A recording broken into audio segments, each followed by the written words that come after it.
Self-Esteem Parenting 27, Building Self-Confidence in Our Children.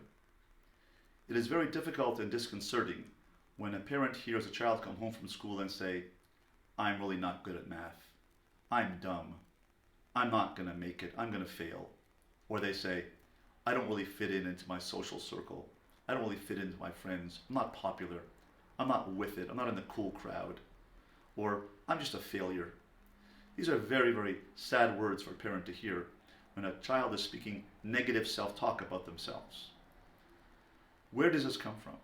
When a child gets poor grades at school, perhaps, or a child is not included in the in crowd, or a child is not included by a friend, or not invited to a party, then the child might feel, self-reflecting, that I'm not really good enough. I don't really fit into the social circle. I'm not smart enough. Perhaps the child has ADD or a learning disability and is taken out to the resource room, and all eyes look at them when the child is taken out to go to the resource room. They say, oh, he's different.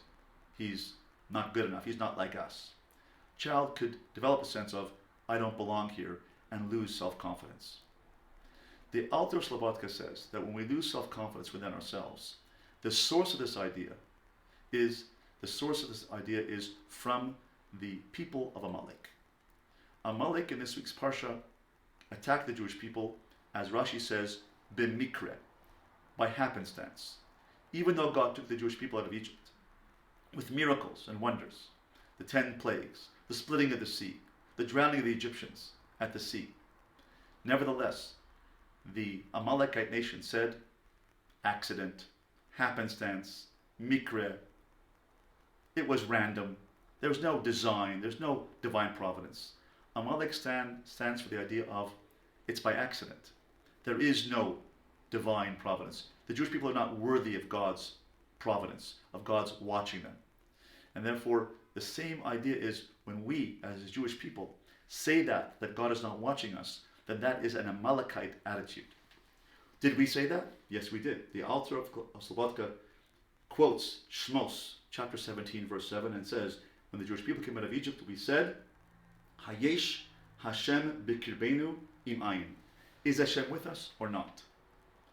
What does this mean?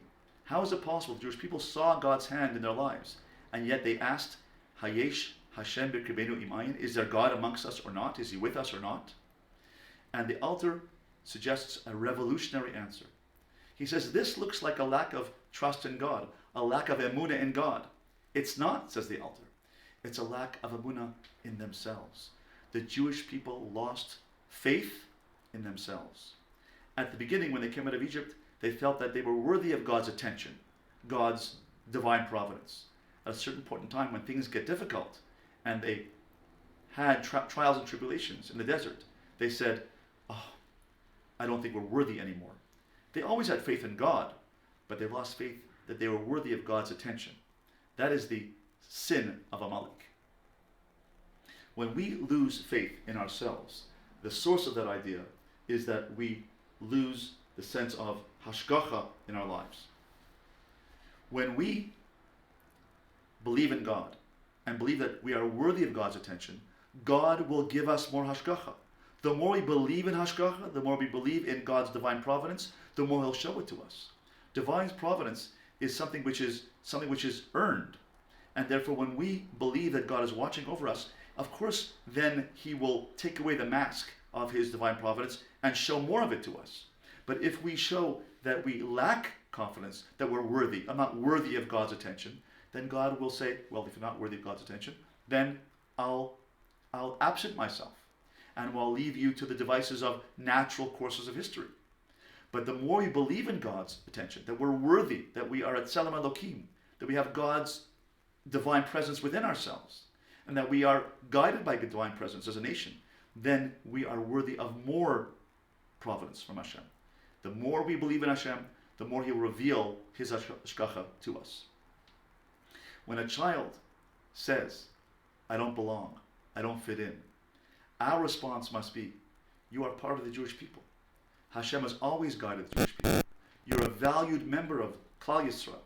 You're a member of the Jewish people, and you're a beautiful neshama that belongs to the Jewish people and belongs to Hashem.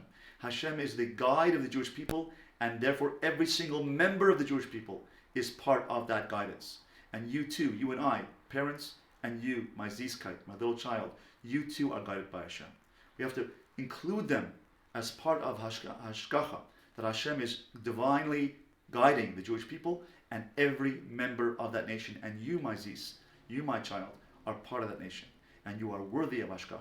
And that way, when we restore their relationship with Hashem, even though things make it difficult, even though things are hard for them, with school, with friends, socially, academically, nevertheless, never lose sight of the fact that Hashem is guiding you. And you could learn something from these challenges. You can grow from these challenges. Hashem wants us to grow. He doesn't want to hurt you with these challenges. He's with you in your pain. Imcha anochi b'tzara. He's with us in our pain. And therefore He wants us to grow from it. Not to break us, but to make us. And therefore, when we have to restore to our children the confidence that Hashem is on their side, Hashem is watching over them, we have to remove from them and from ourselves this concept of the Amalek lack of worthiness, that I'm not worthy of God's attention. Of course you are.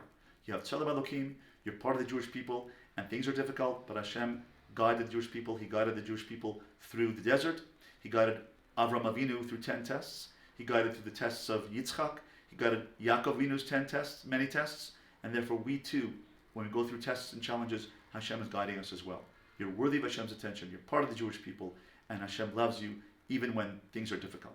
And that way, we can restore the relationship of Hashem with our child and say Hashem is going to be mashkiach on you and ourselves and our family. And that way, Mitzvah Hashem, we can restore the confidence, the self-confidence of our children that they can handle life's challenges.